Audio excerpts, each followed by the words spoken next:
नमस्कार, बहुत स्वागत है आपका सुबह 9 बजे के इस खास बुलेटिन में। मैं हूं आपके साथ अवंतिका श्रीवास्तव। रुक करेंगे आज की तमाम बड़ी खबरों का। सबसे पहले हरदा पटाखा फैक्ट्री को लेकर अपडेट आपको दे दें। आरोपी सोमेश अग्रवाल के घर देर रात पुलिस पहुंची है। सोमेश के घर को सील कर दिया गया है। आरोपी सोमेश को पुलिस लेकर पहुंची। पुरानी सब्जी मंडी इलाके का यह पूरा मामला इसलिए भी देर रात पहुंचा गया है क्योंकि आक्रोश इतना ज्यादा वहां के रहवासियों में इस पूरी घटना के खिलाफ कि किसी भी प्रकार की आपराधिक घटना यहां पर हो सकती थी। हो सकता था कि भीड़ बेकाबू हो जाती और इसी के चलते देर रात इस कार्रवाई को अंजाम देना पड़ा। घर को सील कर दिया गया है। आरोपी को भी यहां पर लाई थी पुलिस। हाई सिक्योरिटी जोन इसे बनाया गया और तब जाकर आरोपी को इस क्षेत्र में लाया जा सका। दूसरी तरफ हरदा पटाखा ब्लास्ट का वो विजुअल हम आपको दिखा रहे हैं, वो दर्दनाक तस्वीरें जो अभी भी सभी के मन में खौफ पैदा करती है।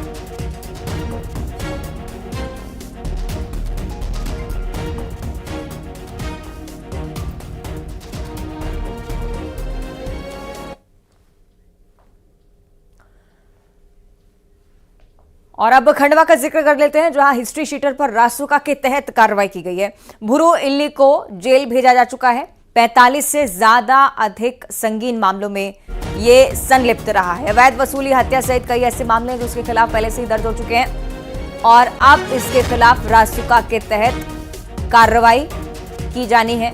रासुका लगा दी गई है। हिस्ट्री शीटर पर कार्रवाई का ये दौर।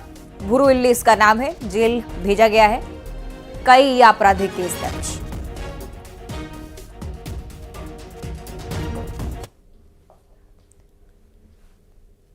और अगली खबर भोपाल वासियों के लिए, जहां बिजली गुल रहने वाली आज कई क्षेत्र ऐसे हैं जहां पर बिजली की कटौती होगी। कई इलाकों में 3 से 8 घंटे तक बिजली कटौती को लेकर समय क्षेत्र सहित साझा किया गया है। सुबह 10 से 3 बजे तक आकृति ग्रीन, IBD रॉयल, आसपास के इलाके, ये ग्राफिक्स के जरिए आप देख लीजिए किस प्रकार से पूरा शेड्यूल और कौन कौन से इलाकों में कितने बजे तक बिजली संकट आज रहने वाला है। राजधानी भोपाल में आप ये देख रहे हैं सिलसिला 1 हफ्ते से बीते। मेंटेनेंस के कार्य के चलते अलग अलग क्षेत्रों में बिजली की कटौती और गर्मी से ठीक पहले ये सिलसिला आप देखते भी हैं। तो एक बार फिर से कई ऐसे इलाके जहां पर समय भी साझा किया गया है। बिजली कटौती को लेकर 3 से 8 घंटे का समय मेंटेनेंस में लग सकता है।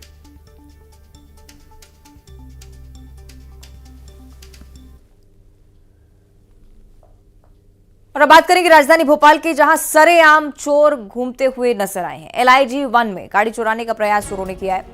मकान मालिक के जागने पर चोर वहां से भाग निकले। एक बुलेट चुराने के लिए यहां पर पहुंचे थे। तस्वीरें देखिए, कितनी आराम से यहां से रवाना भी हो जाते हैं। हालांकि CCTV कैमरे में रिकॉर्ड की गई ये तस्वीरें पुलिस के लिए आधार, इनकी तलाश के लिए। थाना कटारा हिल्स का ये पूरा मामला, पुलिस भी पूरी तरह से इसे लेकर सक्रिय है, चूंकि कार्रवाई का दौर अब चल सकता है इस पूरे मामले को लेकर। राजधानी का ये मामला है, किसी छोटे इलाके में किसी घटना का जिक्र हम नहीं कर रहे हैं। कटारा हिल्स थाना क्षेत्र का ये पूरा मामला।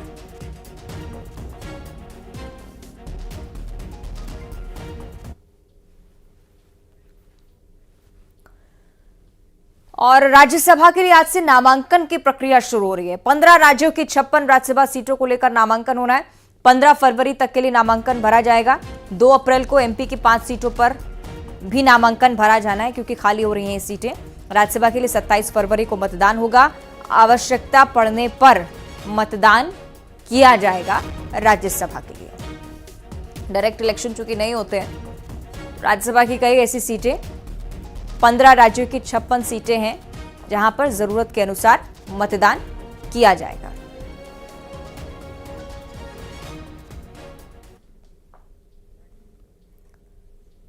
और मध्य प्रदेश विधानसभा सत्र का भी आज दूसरा दिन है। आज बजट सत्र का दूसरा दिन, जिसमें हंगामा पूरा हो सकता है क्योंकि कांग्रेस पूरी तरह से तैयार है कि सदन में घोटाले के मुद्दों को उठाया जाए। कांग्रेस हरदा अग्निकांड का भी मुद्दा उठा सकती है क्योंकि अवैध फैक्ट्री रही, प्रशासन की लापरवाही इस मामले में रही है। तो हो सकता है कि इस मामले को भी भुनाने का प्रयास किया जाए। हालांकि विधानसभा सत्र का दूसरा दिन, कई जनहितैषी मुद्दों को लेकर भी बात होनी है। हो सकता है कि कुछ ऐसे भी प्रस्ताव पारित हो जिसमें जनता का हित सीधे हो। और छत्तीसगढ़ के लिहाज से एक महत्वपूर्ण जानकारी, राहुल गांधी की न्याय यात्रा छत्तीसगढ़ पहुंचने वाली है। रायगढ़ से एंटर होगी ये यात्रा, ओडिशा से छत्तीसगढ़ के मार्ग से होते हुए आगे बढ़ेगी, लेकिन 4 दिनों तक ये यात्रा छत्तीसगढ़ के अलग अलग इलाकों में घूमने वाली है। रिंगालपाली बॉर्डर, जहां पर स्वागत के भरपूर इंतजाम किए गए हैं। 11 फरवरी को राहुल गांधी रायगढ़ शहर निकलेंगे। कांशीराम चौक से रायगढ़ शहर का दौरा शुरू होगा। खरसिया होते हुए न्याय यात्रा कोरबा के लिए रवाना।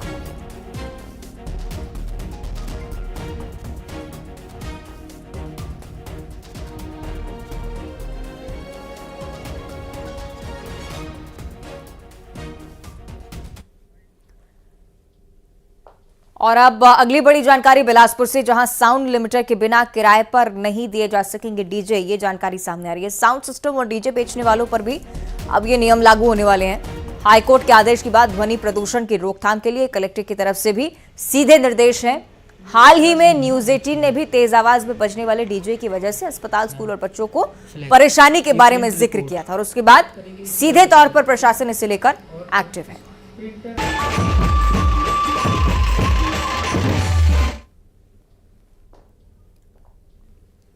और अब जिक्र करेंगे बलरामपुर की खबर का, जहां धान खरीदी में करोड़ों की गड़बड़ी का खुलासा हुआ है। प्रभारी तहसीलदार रामानुजगंज विष्णु गुप्ता निलंबित किए जा चुके हैं। इतनी सख्त कार्रवाई क्योंकि सरकार को नुकसान भी भरपूर हुआ है। इसमें 3 करोड़ 63 लाख से ज्यादा का नुकसान इस पूरे मामले को लेकर। सरगुजा आयुक्त जिन्होंने कार्रवाई की है, जांच के दौरान दोषी पाए जाने पर यह सख्त एक्शन, जो रवैया अक्सर नहीं रहता है प्रशासन का, लेकिन इस बार कड़ी कार्रवाई।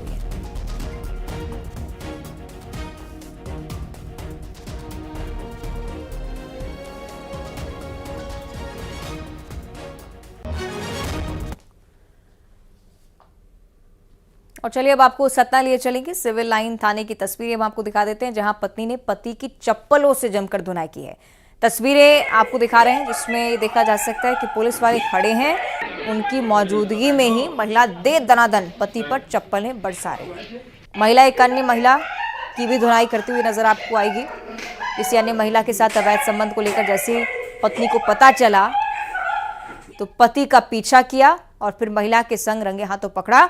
मामले की शिकायत पुलिस में भी पहुंची है, लेकिन पुलिस जब पति को थाने लेकर पहुंची तो पत्नी ने आपा खो दिया। जमकर दोनों की धुनाई की है।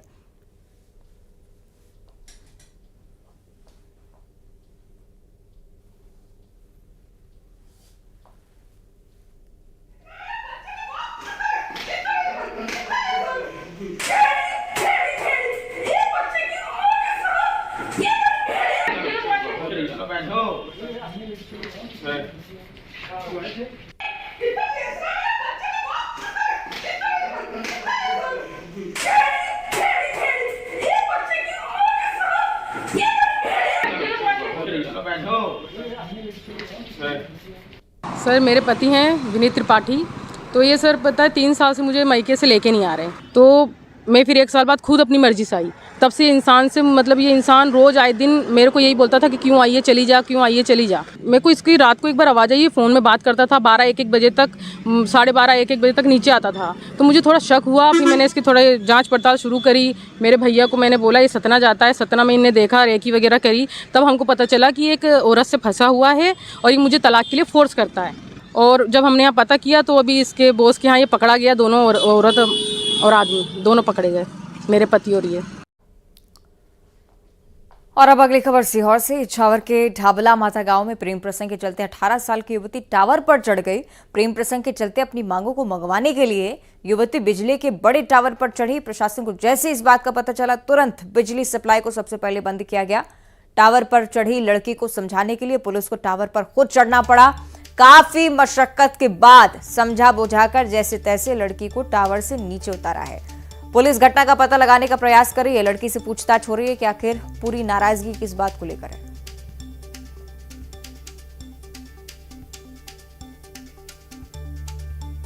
बिटिया है आरती मालवी, तो वो टावर पर चढ़ी हुई थी। STRF और थाने की टीम सब लोगों ने मिलकर उसको उतारा है ऊपर से, और अभी इस बात की जांच की जा रही है कि वो क्यों चढ़ी थी। अभी हम लोगों ने अस्पताल भेजा उसको इलाज के लिए, फिर उसके बाद ही बता सकते हैं। और हरदा का जिक्र करेंगे। पटाखा फैक्ट्री में मलबे में एक और शव पाया गया है और अब तक 12 शव कुल मिलाकर बरामद किए जा चुके हैं। ये अपडेट निकलकर सामने आती हुई अब कुल मिलाकर 11 लोगों की मौत इस पूरे मामले को लेकर स्पष्ट हुई है। कई ऐसे घायल लोग हैं जो अभी भी गंभीर स्थिति में अस्पताल में इलाजरत हैं। इससे पहले भी आपने देखा है हमीदिया अस्पताल में भी 11 लोगों को लाया गया था और अब जब मलबा धीरे धीरे हटाया जा रहा है तब ये पता चल पाया है कि कुछ और शव नीचे दबे हुए हैं। एक और शव बरामद किया गया। मौत का आंकड़ा बढ़ा है, 12 लोगों की मौत अब इस पूरी घटना को लेकर कही जाएगी क्योंकि आंकड़े में एक शव का और इजाफा। कई ऐसे लोग जो गंभीर तौर पर घायल हैं, फिलहाल अस्पताल में इलाजरत हैं, बहुत ज्यादा जल चुके हैं। लेकिन दूसरी तरफ कुछ ऐसे भी लोग जो कि उस दौरान फैक्ट्री से बाहर नहीं आ पाए, जलने की तरफ से दर्दनाक मौत। सहयोगी प्रवीण हमारे साथ लाइव जुड़ रहे हैं, उनका हम रुख कर लेते हैं। प्रवीण, एक तरफ मलबा लगातार हटाया जा रहा है, एक और शव मिला है, मान सकते हैं कि कुछ और लोग हो सकता है कि दबे हुए हों? जी अवंतिका जी, हरदा में जो पटाखा फैक्ट्री में विस्फोट हुआ था उसमें कई लोगों के दबे होने की आशंका जाहिर की गई थी और इस मामले को लेकर लगातार जो है वहां पर रेस्क्यू ऑपरेशन और बचाव कार्य भी चला।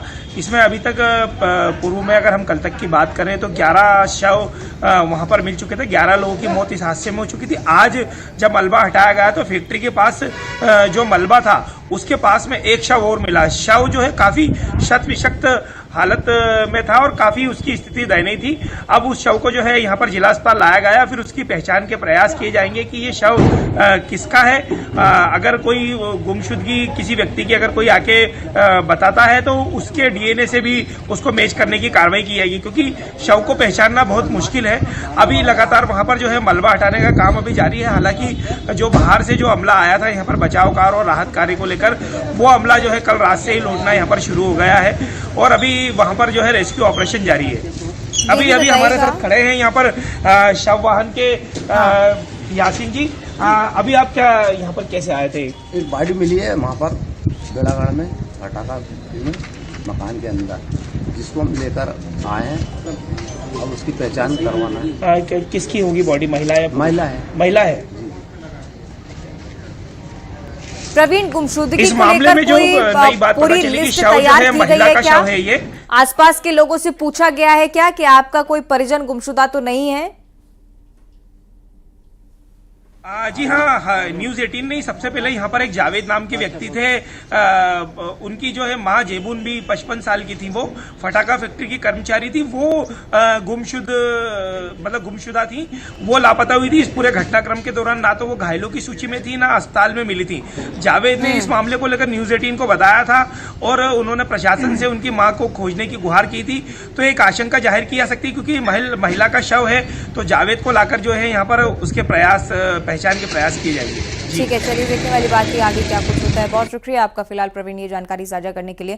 तो बहुत ही दयनीय स्थिति, अब धीरे धीरे कर शव भी बरामद किए जा रहे हैं। आगे बढ़ते हुए अंबिकापुर की खबर का भी जिक्र कर लेते हैं जहां कांग्रेस वार्ड पार्षद पति की गुंडागर्दी का वीडियो सामने आया।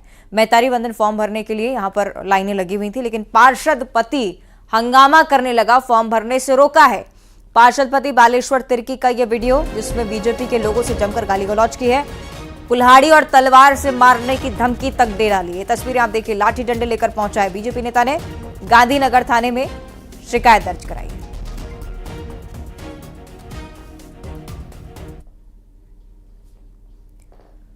और अब बलरामपुर से अगली बड़ी खबर जहां धान खरीदी में करोड़ों की गड़बड़ी का खुलासा हुआ है। प्रभारी तहसीलदार रामानुजगंज विष्णु गुप्ता निलंबित हो चुके हैं। सरकार को 3 करोड़ 63 लाख का चूना लगाया। सरगुजा आयुक्त ने कार्रवाई की। जांच के दौरान दोषी पाए जाने पर एक्शन।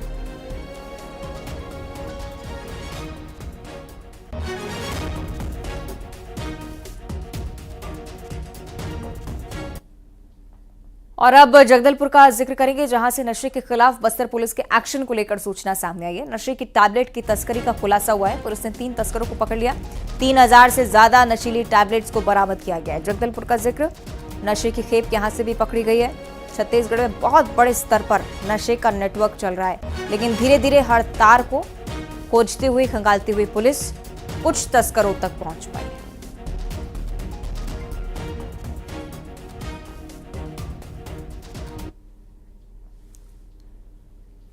और अब सूरजपुर की बात कर लेते हैं, जहां 4 टन कोयला जब्त किया गया। खदान से चोरी कर कोयला ले जाया जा रहा था, अवैध तरीके से परिवहन चल रहा था। पिकअप चालक को गिरफ्तार किया। इस पूरे मामले में खड़गवां पुलिस की तरफ से इस बड़ी कार्रवाई को अंजाम दिया गया।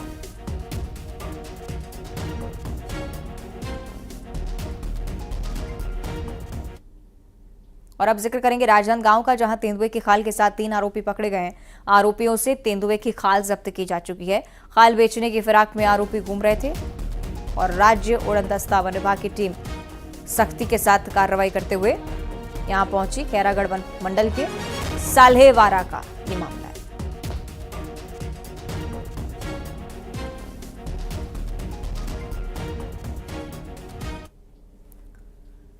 और बिलासपुर की घटना का जिक्र कर लेते हैं, जहां एटीएम तोड़कर चोरी करने का प्रयास हुआ है। पुलिस ने नाबालिग को पकड़ लिया है। गोल बाजार चौक स्थित एटीएम को तोड़ने की कोशिश चल रही थी। पुलिस ने आरोपी को रंगे हाथों गिरफ्तार किया। कोई आदतन अपराधी नहीं है, बल्कि एक नाबालिग है जो उस एटीएम को तोड़ने का प्रयास कर रहा था। पुलिस की तरफ से फौरन दबोचा गया। बिलासपुर की पूरी घटना तस्वीरें हम आपको दिखा रहे हैं। एटीएम तोड़ने का प्रयास कर रहा था, लेकिन जैसी भनक लगी तो पुलिस यहां पर पहुंच गई। रंगे हाथों इस नाबालिग को यहां से गिरफ्तार किया गया है।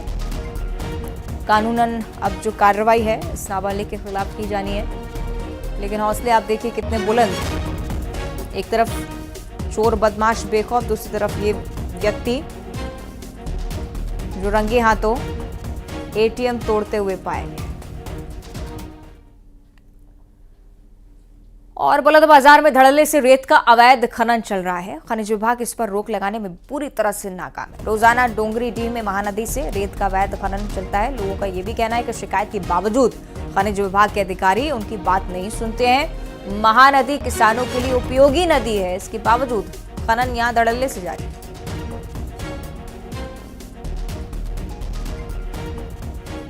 छत्तीसगढ़ और उड़ीसा की जीवनदायिनी नदी, हम इस समय नाव में मौजूद हैं, देख सकते हैं ये महानदी है। और महानदी यानी कि छत्तीसगढ़ और उड़ीसा की सबसे बड़ी नदी है और जीवनदायिनी नदी है, क्योंकि यहाँ किसानों के लिए भी फायदेमंद है और जो आसपास के लोग हैं उसके लिए भी महानदी फायदेमंद है। ये है महानदी। महानदी का जिस तरह से उपयोग किसान करते हैं, उसी तरह से खनन माफियों द्वारा इसका दोहन भी कहा जा सकता है। लेकिन बलौदाबाजार जिले की महानदी में आज खनन माफियाओं द्वारा लगातार पिछले कई सालों से रेत का खनन किया जा रहा है, जो कि कहीं न कहीं एक खनिज विभाग की भी और प्रशासन की भी लापरवाही की जा सकती है कि इस ओर ध्यान नहीं दिया जा रहा है। इसकी पूरी रिपोर्ट हम आपको दिखाएंगे न्यूज 18 पर। योगेश यादव, न्यूज 18, बलौदाबाजार। खबर अगली आगरमालवा से है, जहां एक घर के एक के बाद एक 2 अजगर घुसे होने की जानकारी और अजगर के घर में घुसने से हड़कंप में मचा है। इसकी सूचना वन विभाग की टीम को दी गई। मौके पर वन विभाग की टीम पहुंचती है। स्थानीय लोग भी यहां पर बहुत बड़ी संख्या में पहुंच गए, क्योंकि ये दोनों अजगर जिनका रेस्क्यू किया गया कितने विशालकाय हैं। तस्वीरें देखिए। मामला जिले के नलखेड़ा थाना क्षेत्र के भंडावत का। मौके पर पुलिस पहुंची। दोनों अजगर का रेस्क्यू कर सुरक्षित स्थान पर छोड़ा जा चुका है। लेकिन अच्छी खासी मशक्कत करनी पड़ी है अजगर के रेस्क्यू में। 2 अजगर जो घर में घुसे हुए थे, फौरन रेस्क्यू टीम ने पकड़कर सुरक्षित स्थान पर छोड़ा। और केंद्रीय मंत्री ज्योतिरादित्य सिंधिया पहुंचे थे शिवपुरी, लेकिन यहां पर एक अलग अंदाज के चलते सुर्खियां बटोरी हैं। हितग्राही सम्मेलन में पहुंचे तो लोकगीतों पर थिरकने से खुद को रोक नहीं पाए। शिवपुरी गुना संसदीय क्षेत्र के 4 दिवसीय दौरे पर थे, लेकिन अंतिम दिन ये नजारा देख लोग भी उत्साहित हो उठे।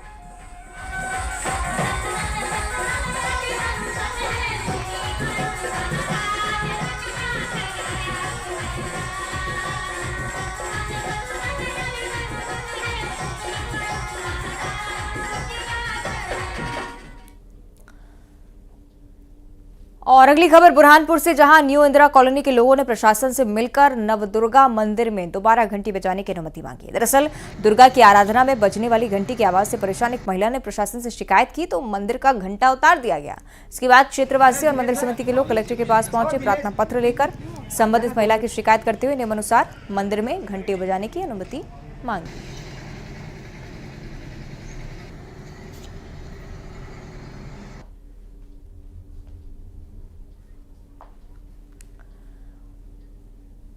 और अब सीधे रायपुर आपको लिए चलेंगे, तस्वीरें दिखाएंगे मुख्यमंत्री विष्णुदेव साय की।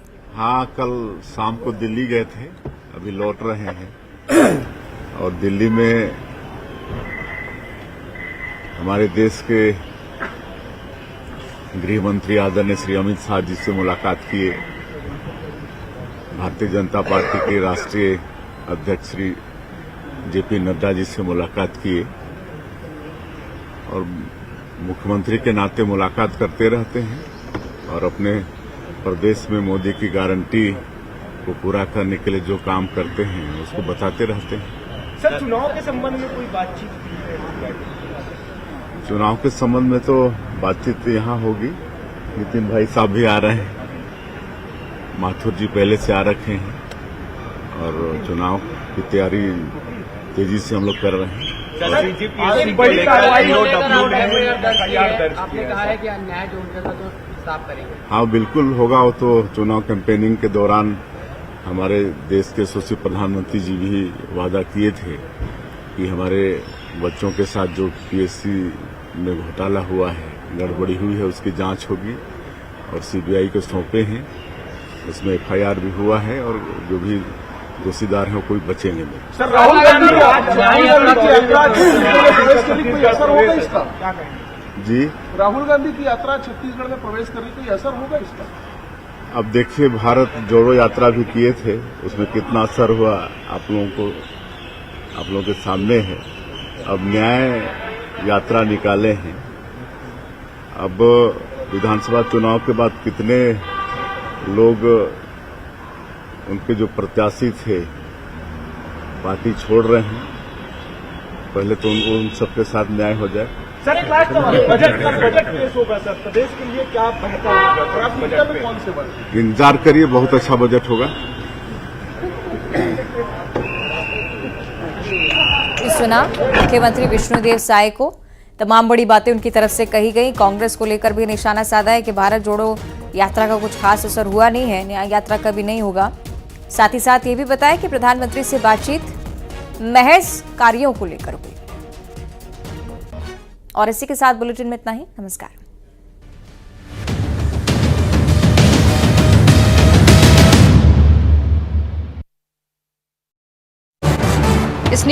देवास में दुल्हन बनकर आई युवती